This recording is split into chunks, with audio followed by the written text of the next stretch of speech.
Hello കൂട്ടുകാരെ, മലയാളി മോമിലേക്ക് നിങ്ങൾക്ക് വീണ്ടും സ്വാഗതം. വീട് ഓർഗനൈസ് ചെയ്യുന്ന ചാലഞ്ചിൻ്റെ 8ാമത്തെ ദിവസത്തെ വീഡിയോ ആയിട്ടാണ് വന്നിരിക്കുന്നത്. ഇന്ന് നമ്മൾ കുട്ടികളുടെ വാർഡ്രോബാണ് ഒതുക്കാനായിട്ട് പോകുന്നത്. അപ്പോൾ അവരുടെ വാർഡ്രോബിനെ കുറിച്ച് പറയുകയാണെങ്കിൽ അവർ തന്നെയാണ് അത് ഒതുക്കി ഒക്കെ മെയിൻറ്റെയിൻ ചെയ്യുന്നത്. ഞാൻ ആദ്യം എല്ലാം എവിടെയാണ് വെക്കേണ്ടതെന്നൊക്കെ പറഞ്ഞു കൊടുത്തൊക്കെ സെറ്റ് ചെയ്ത് കൊടുക്കും. പിന്നീട് അവർ തന്നെയാണ് ഒതുക്കാറുള്ളത്. അതുകൊണ്ട് തന്നെ ഞാൻ കുറേ ആയി ഇപ്പോൾ ഒരു അലമാരയിലൊക്കെ വന്ന് നോക്കിയിട്ട്. അപ്പോൾ ഇന്ന് ഞാൻ ഈ ചാലഞ്ച് എടുക്കുന്ന സമയത്ത് ഇവർ ഉപയോഗിക്കുന്ന ഡ്രസ്സുകളൊക്കെ ഞാൻ തന്നെ ഒന്ന് ഓർഗനൈസ് ചെയ്യാമെന്ന് വിചാരിച്ചു. കാരണം അവർ ഡ്രസ്സ് വെക്കുന്ന ഷെൽഫുകളൊക്കെ കുറച്ചൊന്ന് മാറ്റങ്ങൾ വരുത്താറായിട്ടുണ്ട്. പ്രത്യേകിച്ച് മക്കൾ വലുതായി വരുമ്പോൾ അവരുടെ ഡ്രസ്സിൻ്റെ അളവുകളും കാര്യങ്ങളൊക്കെ കൂടുമ്പോൾ ചിലപ്പോൾ അവർ വെച്ചിരുന്ന സ്പേസിൽ അവർ വെക്കുന്ന കുറച്ച് ഡ്രസ്സ് കൊള്ളണമെന്നില്ല. കുറച്ചും കൂടി സ്പേസ് ചിലപ്പോൾ കൊടുക്കേണ്ടി വരും, അല്ലെങ്കിൽ ഒതുക്കുന്ന സിസ്റ്റം ഒക്കെ ഒന്ന് മാറ്റേണ്ടി വരും. അപ്പോൾ അങ്ങനെ വരുമ്പോൾ ഞാൻ എന്താ ചെയ്യുന്നത് വെച്ചാൽ ഷെൽഫിലെ മുഴുവൻ തുണികളും ഓരോ ഷെൽഫായിട്ടും മുഴുവനായിട്ടും പുറത്തോട്ട് വെച്ചിട്ട് അതിലവർക്ക് പാകം ഉള്ള ഡ്രസ്സുകൾ വെക്കും. അതുപോലെ തന്നെ പാകമില്ലാത്തത് അതിൽ നിന്നും മാറ്റും. ഇനി മൂത്ത മോളുടെ ഡ്രസ്സ് എന്തെങ്കിലും ചെറിയ മോൾക്ക് ഉപയോഗിക്കാൻ പറ്റുന്നുണ്ടെങ്കിൽ അത് അതിൽ നിന്ന് സെലക്ട് ചെയ്യും. അങ്ങനെ എല്ലാം തരം തിരിച്ച് ഞാനത് ഇതുപോലെ മടക്കി വെച്ചിട്ടുണ്ട്. പുറത്തോട്ട് എടുക്കുന്ന ഡ്രസ്സുകളാണ് കൂടുതലും ഞാനിങ്ങനെ ഇപ്പോൾ ചെക്ക് ചെയ്യുന്നത്. വീട്ടിലിരുന്ന ഡ്രസ്സുകൾ അത്രയും ചെക്ക് ചെയ്യാൻ ഉണ്ടായിരുന്നില്ല. കാരണം അത് കറക്റ്റായിട്ടാണ് വെച്ചിരുന്നത്. അപ്പോൾ അതുകൊണ്ട് അതിൽ പ്രത്യേകിച്ച് മാറ്റങ്ങളൊന്നുമില്ല. അപ്പോൾ ഈ ഡ്രസ്സുകളെല്ലാം ഞാൻ എടുത്ത് നോക്കിയ ശേഷം വീണ്ടും റീഫോൾഡ് ചെയ്യാണ്. അവർ വീട്ടിലിടുന്ന ഡ്രസ്സുകളെല്ലാം തന്നെ അവർ തന്നെയാണ് മടക്കി വെക്കാറുള്ളത്. ഞാനതൊട്ടും ഞാൻ മടക്കാറേ ഇല്ല. ഞാനത് വാഷ് ചെയ്ത് കൊണ്ടുവന്നാൽ അവിടെ ബെഡ്റൂമിൽ കൊണ്ടിടും. അവർ ഫ്രീ ആവുമ്പോൾ അത് മടക്കും. അവർക്ക് ഭയങ്കര ഇഷ്ടമുള്ള കാര്യമൊന്നുമല്ല കേട്ടോ. ചിലപ്പോൾ അവർ കാർട്ടൂണൊക്കെ കാണുന്ന സമയത്ത്, TV കാണുന്ന സമയത്തൊക്കെ ഞാൻ എടുത്ത് കൊടുക്കും. അപ്പോൾ പിന്നെ അത് കാണുന്നതിൻ്റെ ഒപ്പം തന്നെ അവരിരുന്ന് മടക്കും. ഇല്ലയെന്നുണ്ടെങ്കിൽ അത് അവിടെ ഒരു കസാരമ ഇങ്ങനെ കൂട്ടി അവർ വെക്കും കേട്ടോ മടക്കാണ്ട്. പിന്നെ എൻ്റെ കയ്യിൽ നിന്ന് ഒരു വഴക്ക് കേൾക്കുമ്പോൾ അവർ രണ്ടാളും കൂടി വേഗം മടക്കുക. അത് കഴിഞ്ഞാൽ 2 പേർക്കും ഇങ്ങനെ ഒരു ഷെൽഫ് കൊടുത്തിട്ടുണ്ട്. 2 പേരും അവരിടുന്ന ടീഷർട്ട്സ്, പാൻറ്റ്സ്, സ്കേർട്ട്സ് അല്ലെങ്കിൽ അങ്ങനത്തെ ഐറ്റംസ് എല്ലാം തന്നെ തരം തിരിച്ചിട്ട് ഈ ബോക്സിലാണ് വെക്കുക. അപ്പോൾ ഇതിൽ മെയിൻറ്റെയിൻ ചെയ്യാൻ നല്ല ഈസിയാണ്. പെട്ടെന്ന് മടക്കി അതിൽ കൊണ്ട് വെക്കാം. ഇത്തിരി ചുളിഞ്ഞിരുന്നാലും തട്ടിമറിഞ്ഞ് വീണാലും ഒന്നും കുഴപ്പമില്ല. ഇത് നമുക്ക് എളുപ്പത്തിൽ തന്നെ പണി കഴിയും.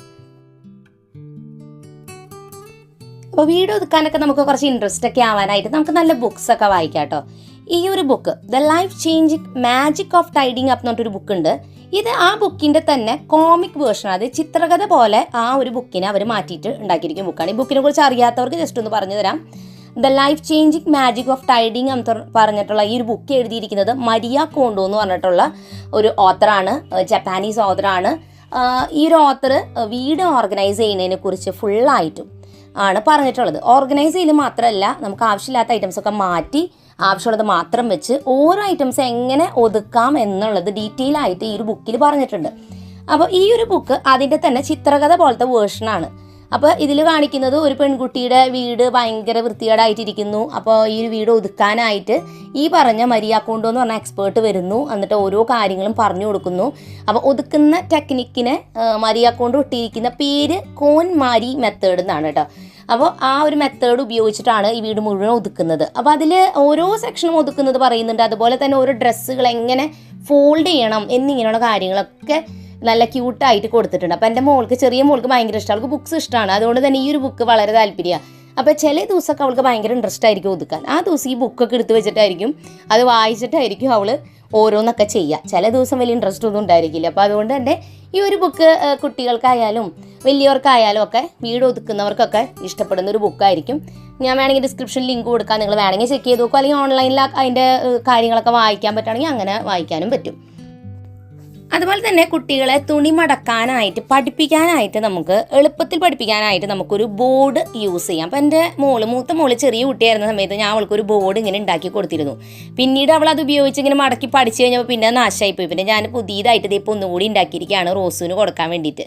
ഇപ്പോൾ കാർഡ്ബോർഡ് ഉപയോഗിച്ച് ഇങ്ങനെ ഒരു ബോർഡ് ഉണ്ടാക്കി കഴിഞ്ഞാൽ കുട്ടികൾക്ക് അവരുടെ ടീഷർട്ട്സ് നല്ല രസമായിട്ട് മടക്കി വെക്കാൻ, അത് നല്ല കുട്ടികൾക്ക് ഇഷ്ടപ്പെടുന്ന രീതിയിൽ മടക്കി വെക്കുക. അതൊരു ഗെയിം പോലെ ഇരുന്ന് ടീഷർട്ട്സൊക്കെ അവർക്ക് മടക്കാം. അപ്പോൾ അവർ വീട്ടിലിരുന്ന ടീഷർട്ട്സൊക്കെ പുറത്തോട്ട് ഇടുന്നതായാലും നമുക്കിങ്ങനെ മടക്കാൻ പറ്റും. അപ്പോൾ ഈ ഒരു ബോർഡ് നമുക്ക് ഏത് അളവിൽ വേണമെങ്കിലും ഉണ്ടാക്കിയെടുക്കാം. നമ്മുടെ ഡ്രസ്സുകൾ മടക്കാനായാലും അതായത് ടീഷർട്ട്സ് മടക്കാനായിട്ട് നമുക്കത് ഉപകാരപ്പെടും. അപ്പോൾ ഇതിനായിട്ട് നമുക്ക് വേണ്ടത്, അപ്പോൾ ഈ ഒരു ബോർഡ് ഉണ്ടാക്കാനായിട്ട് നമുക്ക് 4 പീസ് കാർഡ്ബോർഡാണ് വേണ്ടത്. അപ്പോൾ 2 പീസ് കാർഡ്ബോർഡ് നീളമുള്ളതും 2 ചെറുതാണ്. ഈ കാണുന്ന രീതിയിൽ ഒട്ടിച്ചെടുക്കുമ്പോഴാണ് ഈ ഒരു ബോർഡ് നമുക്ക് ഉണ്ടാക്കിയെടുക്കാനായിട്ട് പറ്റുക.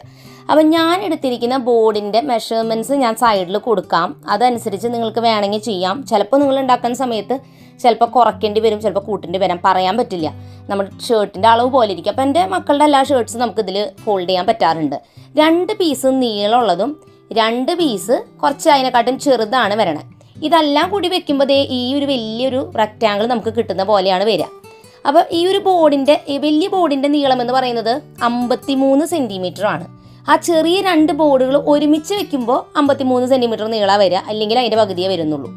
പിന്നെ അതിൻ്റെ വീതി എന്ന് പറയുന്നത് 23 സെൻറ്റിമീറ്റർ ആണ് വരുന്നത്. ചെറിയ ബോർഡിൻ്റെ വീതി എന്ന് പറയുന്നത് ഒരു 22 സെൻറ്റിമീറ്റർ ആണ് വരുന്നത്. ഇനി ഈ കാണുന്ന രീതിയിൽ സ്റ്റിക്ക് ചെയ്യാം. 3 സ്ഥലം മാത്രമേ നമുക്ക് സ്റ്റിക്ക് ചെയ്യാനുള്ളൂ. ഈ റെഡ് കളറിൽ നിങ്ങൾ കാണുന്നില്ലേ, ഈ വൈറ്റ് പേപ്പറിൻ്റെ റെഡ് കളറിൽ, അവിടെ മാത്രമേ നമ്മൾ സെല്ലോ ടേപ്പ് ഒട്ടിക്കേണ്ട ആവശ്യമുള്ളൂ. പേപ്പർ ടേപ്പാണ് നമ്മൾ ഒട്ടിക്കേണ്ടത്. സെല്ലോ ടേപ്പ് ഒട്ടിച്ചാൽ ഭയങ്കര ടൈറ്റ് ആയിരിക്കും. പേപ്പർ ടേപ്പ് ഉപയോഗിക്കുക. ഞാൻ അവിടെ ഇവിടെയൊക്കെ കുറച്ച് നിങ്ങൾക്ക് വൈറ്റ് ടേപ്പ് ഒട്ടിച്ചത് കാണാം. അത് നിങ്ങൾ മൈൻഡ് ആക്കണ്ട. ഞാൻ ഈ ബോർഡിൻ്റെ ലെങ്ത്ത് കൂട്ടാൻ വേണ്ടിയിട്ട് ഒട്ടിച്ച് വെച്ചിരിക്കുന്നതാണ്. നമുക്ക് ഒട്ടിക്കേണ്ടത് ആകെ ഈ ഒരു 3 പോർഷനിൽ മാത്രമാണ്. താഴെയുള്ള ബോർഡിൻ്റെ സൈഡ് ഭാഗം നമ്മൾ കുറച്ച് കൂടുതൽ കട്ട് ചെയ്യുക ബാക്കി പീസസിനെ വെച്ച് നോക്കുമ്പോൾ. കാരണം ഫോൾഡ് ചെയ്യുന്ന സമയത്ത് ഈസി ആക്കാൻ വേണ്ടിയിട്ടാണ് ഞാൻ ആ പോർഷൻ കട്ട് ചെയ്ത് കളഞ്ഞത്, നല്ല സ്മൂത്തായിട്ട് നമുക്ക് ഫോൾഡ് ചെയ്യാൻ വേണ്ടിയിട്ട്. അങ്ങനെ നമ്മുടെ ക്ലോത്ത് ഫോൾഡ് ചെയ്യണ ബോർഡ് റെഡി ആയിട്ടുണ്ട്. ഇനി നമ്മൾ ടീഷർട്ട് വെക്കേണ്ടത് എങ്ങനെയാണെന്ന് വെച്ചാൽ ഇതുപോലെ തല കുത്തിയിട്ട് മറിച്ചിട്ട് വെക്കുക. നമുക്ക് എങ്ങനെ വെച്ചാലും തുണി മടങ്ങി വരും. എന്നാൽ അങ്ങനെ വെച്ചാലാണ് നമ്മൾ കൈ കൊണ്ട് മടക്കുമ്പോൾ കിട്ടുന്ന ആ ഒരു കടകളിലൊക്കെ ഇരിക്കുന്ന പോലെ വരാം അല്ലേ. അപ്പോൾ ഈ കാണുന്ന രീതിയിൽ ബോർഡിനെ ഫോൾഡ് ചെയ്യാം. 3 സ്റ്റെപ്സേ ഉള്ളൂ. ആദ്യം നമ്മൾ ടീഷർട്ടിനെ ഇങ്ങനെ മറിച്ച് വെക്കുക. അതിനുശേഷം ബോർഡ് 1, പിന്നെ 2, ലാസ്റ്റത്തെ ബോർഡ് 3 ആകുമ്പോൾ ക്ലോസ് ആവും. ഷർട്ട് ഫോൾഡായിട്ട് കിട്ടും. ഇനി കുഞ്ഞു കുട്ടികളുടെ ഷർട്ടാണെന്നുണ്ടെങ്കിൽ ഞാൻ നേരത്തെ പറഞ്ഞു ഈ ഒരു ബോർഡിൻ്റെ വീതി കുറച്ചാൽ മതി. അപ്പോൾ കുഞ്ഞു ടീഷർട്ട്സ് നമുക്ക് മടക്കാൻ പറ്റും. ഇനി ഞാൻ ഇവിടെ ആ ബോർഡൊന്നും ഉപയോഗിക്കില്ല. ഞാനെല്ലാം തന്നെ വേഗം മടക്കാണ്. കാരണം എനിക്ക് വേഗം കൈ കൊണ്ട് മടക്കുന്നതാണ് ഫാസ്റ്റ്. ബോർഡൊക്കെ ഉപയോഗിച്ച് എനിക്കത്ര ടൈം കിട്ടില്ല. അപ്പോൾ ഞാൻ ഇനി ഇവരുടെ പുറത്തോട്ടിടുന്ന ഡ്രസ്സെല്ലാം ഞാൻ തന്നെയാണ് ഫോൾഡ് ചെയ്ത് അതെല്ലാം ഒതുക്കിയിട്ട് റോസുവിൻ്റെ ഡ്രസ്സുകൾ നമ്മൾ ഈ ഒരു അലമാരയിലാണ് വെക്കുന്നത്. ഇതിൽ ഇത്ര നാളും ഇവരുടെ ഡ്രസ്സൊന്നല്ല ഇരുന്നിരുന്നത്. ബെഡ്ഷീറ്റ്സ്, ബ്ലാങ്കറ്റുകൾ, അങ്ങനെ കുറേ ഐറ്റംസ് ഒക്കെ ആയിരുന്നു. അപ്പോൾ ഏറ്റവും മുകളിൽ ഞാൻ കുറച്ച് ഇവരുടെ ആക്സസറീസ്, കമ്മൽ, മാലയൊക്കെ അങ്ങനത്തെ പാർട്ടിക്കൊക്കെ പോകുമ്പോൾ ഇടുന്നത്, അത് ഞാൻ പിന്നെ കാണിച്ചു തരാം. അത് ഒതുക്കുന്നത് ഇപ്പം ഞാൻ ഡ്രസ്സ് ഒതുക്കിയത് കാണിച്ചു തരാം. അപ്പോൾ ഇതിൽ ഞാൻ 3 സെക്ഷനായിട്ടാണ് മടക്കി വെക്കുന്നത്. 1 ഹാഫ് സ്ലീവ് ടീഷർട്ട്സ്, പിന്നെ ഫുൾ സ്ലീവ് ടീഷർട്ട്സ്, പിന്നെ കുറച്ച് ഫാൻസി ആയിട്ടുള്ള ഷർട്ട്സ്, അങ്ങനത്തെ ഉണ്ട്, അതാണ് വെച്ചിരിക്കുന്നത്. ഞാൻ വേറെ ഒരു ബോക്സോ അങ്ങനത്തെ ഒന്നും ഞാൻ വെക്കണില്ല. ആദ്യമൊക്കെ ഞാൻ അങ്ങനത്തെ വെച്ചിട്ടാണ് ഒതുക്കിയിരുന്നത്. പക്ഷേ ഇവരതൊന്നും മെയിൻറ്റെയിൻ ചെയ്യണില്ല. പിന്നെ അതിൻ്റെ ഉള്ളിലെ സ്ഥലം വെറുതെ കളയാമെന്നല്ലാതെ വെച്ചിട്ടൊരു ഉപകാരമില്ല. അപ്പോൾ അതുകൊണ്ട് ഞാൻ വെറുതെ ഇങ്ങനെ മടക്കി വെക്കണുള്ളൂ. അപ്പോൾ അങ്ങനെയാകുമ്പോൾ കുറച്ച് കഴിയുമ്പോൾ അത് വലിച്ചു വാരി വരുമ്പോൾ വീണ്ടും അത് മടക്കി അങ്ങനെ തിരിച്ച് അവർ തന്നെ അത് വെച്ചോളും. അപ്പോൾ വേറെ പ്രത്യേകിച്ച് ഓർഗനൈസേഴ്സ് ഒന്നും ഇവരുടെ അലമാരയിൽ ഞാൻ വെക്കാറേ ഇല്ല. തൊട്ട് താഴെയായിട്ട് പാൻറ്റുകൾ നമ്മൾ വെക്കുന്നത്. പാൻറ്റ് ആദ്യം തന്നെ വെച്ചിരിക്കുന്നത് സോഫ്റ്റ് ആയിട്ടുള്ള ബനിയൻ മെറ്റീരിയലിൻ്റെ, പിന്നെ ജീൻസ്, പിന്നെ സ്കേർട്ട്സ്. അതുപോലെ തന്നെ ഞാൻ ഉടുപ്പുകൾ അവരിടുന്ന കോട്ടൻ്റെ സിമ്പിളായിട്ടുള്ള ഉടുപ്പുകളാണ് പിന്നെ വെച്ചിരിക്കുന്നത്. അപ്പോൾ ഇതിൽ വെച്ചിരിക്കുന്ന എല്ലാ ഡ്രസ്സും ഇവർ നോർമലി പുറത്തേക്ക് പോകുമ്പോൾ ഇടുന്ന കാഷ്വലായിട്ടുള്ള ഡ്രസ്സുകൾ മാത്രമാണ്. പാർട്ടി വെയർ ആയിട്ടുള്ള ഉടുപ്പുകളൊന്നും തന്നെ ഇതിൽ ഞാൻ വെച്ചിട്ടില്ല. കാരണം ഇതെല്ലാം കൂടി മിക്സ് ചെയ്ത് വെച്ച ഒരു പ്രോബ്ലം, ഇവരിത് ഓരോന്ന് എടുക്കുമ്പോൾ ഇതൊക്കെ വലിച്ച് വായിട്ട് വരും. അതുകൊണ്ട് അവരെടുക്കുന്ന ഡ്രസ്സുകൾ അവർ അങ്ങനെയാണ് വെച്ചിരിക്കുന്നത്. പിന്നെ നമ്മുടെ ചുമരുമുള്ള ഒരു അലമാരമേ ഇങ്ങനൊരു ഡ്രസ്സ് ഹാങ് ചെയ്യുന്ന ഒരു കുറച്ച് സെക്ഷൻ ഉണ്ട്. പക്ഷെ അവരുടെ ഡ്രസ്സൊന്നും ഞാൻ സാധാരണ ഹാങ് ചെയ്യാറില്ല. അപ്പോൾ അതുകൊണ്ട് ഇങ്ങനെ ഒരു ബോക്സ് പോലത്തെ ഓർഗനൈസറാണ് അതുമ്പോൾ ഹാങ് ചെയ്ത് വെച്ചിരിക്കുന്നത്. അപ്പോൾ മാക്സിമം ആ ഒരു ഷെൽഫിൽ കുറച്ച് തട്ടുകൾ പോലെ വരികയും ചെയ്യും. ഡ്രസ്സുകൾ നമുക്കതിൽ ഒതുക്കി വെക്കാം. ഈ ഒരു ഷെൽഫിൽ തട്ടടിച്ചെടുത്താൽ നല്ലതാണ്. പക്ഷേ ഞാനത് പിന്നീട് ഇനി ഇതിൽ ഹാങ് ചെയ്യേണ്ടി വരുമോ ഡ്രസ്സെന്ന് വിചാരിച്ചിട്ടാണ് തട്ടൊന്നും അടിക്കാത്തത്. അതിനുശേഷം അവരുപയോഗിക്കുന്ന ഉടുപ്പുകൾ തന്നെ, അതായത് പാർട്ടി വെയർ ഒന്നല്ല, കുറച്ച് ഉടുപ്പുകളുണ്ട്. അപ്പോൾ അത് കൂടുതലും അവർ ജീൻസും ടോപ്പാണ് ഇപ്പോൾ യൂസ് ചെയ്യണത്. എന്നാലും ഉള്ള ഉടുപ്പുകൾ ഒരു 6-7 എണ്ണം ഇതിലിങ്ങനെ 2 പേരുടെയും 2 ബോക്സിലായിട്ടാണ് വെച്ചിട്ടുള്ളത്. ഇത് കുറേ വർഷമായിട്ട് ഈ ഒരു ഓർഗനൈസർ ഉപയോഗിക്കുന്നത്. വളഞ്ഞു തുടങ്ങി, എന്നാലും ഇതിന് വേറെ കംപ്ലൈൻ്റ് ഒന്നുമില്ല. അപ്പോൾ നമ്മുടെ ഷെൽഫിൽ സ്പേസ് കുറവാണ്, സ്പേസ് ഇങ്ങനെ തട്ട് വേണമെന്നുണ്ടെങ്കിൽ ഈ ഒരു ഓർഗനൈസർ നമുക്ക് ഉപയോഗിക്കാം. ഇനി ഇവിടെ ചുമരുമ്മ അപ്പുറത്തെ സൈഡിലുള്ള 3 തട്ടുണ്ട്.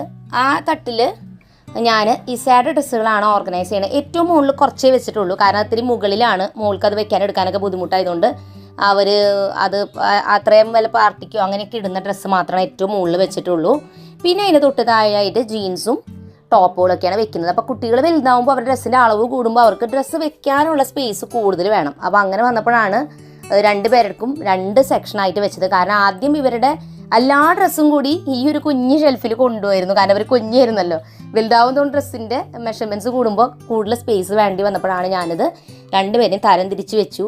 പിന്നെ ഒരാൾ ഡ്രസ്സ് എടുക്കും, മറ്റേ ആളുടെ എന്തെങ്കിലും തട്ടിമറിഞ്ഞ് വീണ് പിന്നെ അതിൻ്റെ പ്രശ്നങ്ങൾ. അപ്പോൾ അതൊക്കെ ഒഴിവാക്കാൻ 2 പേർക്ക് 2 ഷെൽഫിലാക്കിയിട്ടാണ് നമ്മൾ ഡ്രസ്സുകൾ ഒതുക്കിയിരിക്കുക. അപ്പോൾ ഇസയുടെ ഷെൽഫീസ് തന്നെ വീട്ടിലിടുന്നതും പുറത്തേക്ക് ഇടുന്നതൊക്കെ അവൾ ഒരുവിധം മെയിൻറ്റെയിൻ ചെയ്യാറുണ്ട്.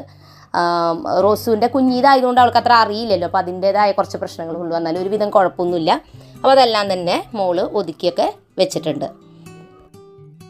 അങ്ങനെ ആ അൽമാരയും ഫുള്ളായിട്ടും ഒതുക്കി കഴിഞ്ഞിട്ടുണ്ട്. ഇനിയിപ്പോൾ ഇത് മെയിൻറ്റെയിൻ ചെയ്താൽ മാത്രം മതി. ഇനി ഓവറോൾ ലുക്കൊന്ന് കാണിച്ചു തരാം.